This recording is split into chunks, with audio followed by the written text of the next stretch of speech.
Sesisonke we started in 2005, and basically the reason that we called it Sesisonke was we were looking for a name that encompasses the whole, the whole of who we are. So Sonke in Zulu is all of us. So hence the name Sesisonke, which means we are now all together.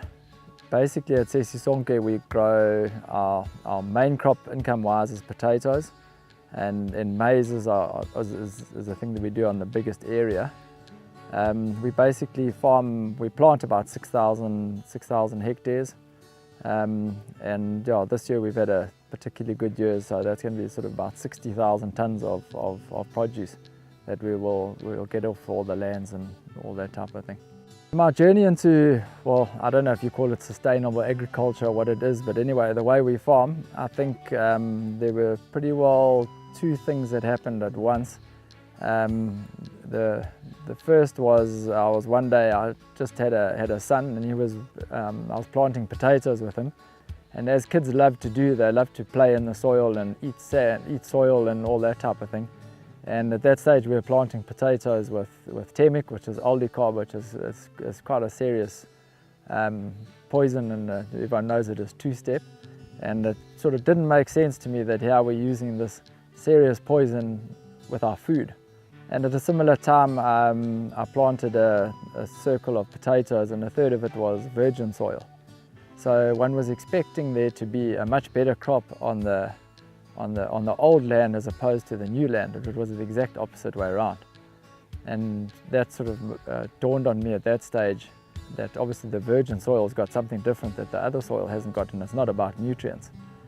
And that's when sort of the search really started to see what really was wrong. And I happened to go over to Australia to go and attend a Graham Sate course over there, and I think from then on the journey began.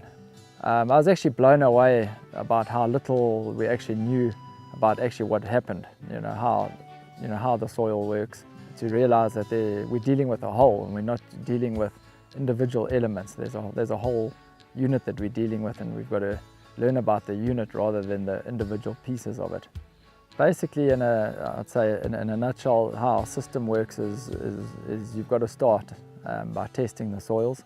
So the first thing is really just to test and balance the soil, and thereafter is to really look at the tillage, and we focus quite hard on tillage, that we don't over-till the soil, and then from balancing, preparing the soils and planting whatever crop, and then when that crop comes off, if there's a window, we will try and plant a green crop, as you see here behind me.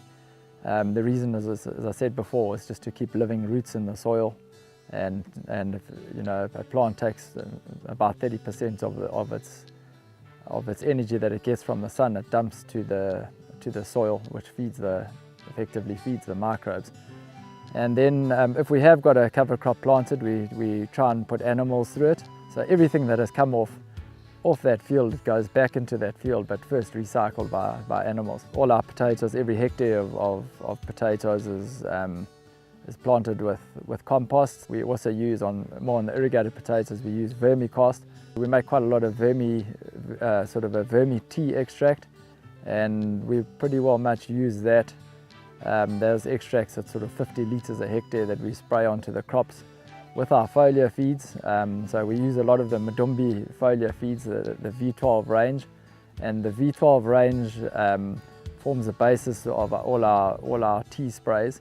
With regards to disease and pest management, we still use a lot of chemicals, traditional chemicals. We obviously try and stay away from all red label products and that type of thing, but it's not nearly as much as we used to need it. And it's one of those things, as you go you get more confident and you start to use less and less. So it's one of those things you're basically scouting all the time, and if you I'd say it's almost a gut feel thing. If you feel that you need it, you use it. If you don't feel you need it, you leave it out. The change in the soil is radical. The soils have become a lot softer. You see a lot more earthworms. We never used to see earthworms in soil.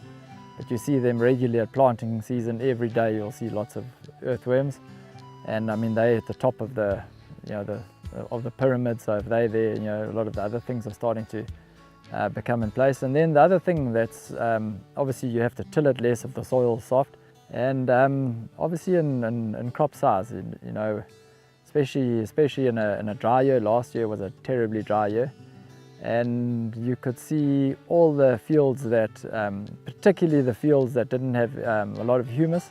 So with low humus, there was no yield. And in a dry year especially, if you don't have that element, that humus up in your soils, you're going to miss the crop. Where sustainable agriculture is going, I suppose I don't have the glass balls, and where any agriculture is going, but where we are going is I intend to, just from the mere fact that I think we're going to grow better crops, and we're going to grow healthier crops, and for the consumer is going to grow, we're going to get better food. I think that's what we've got to do. We've just got to focus on what we're good at and just do it better.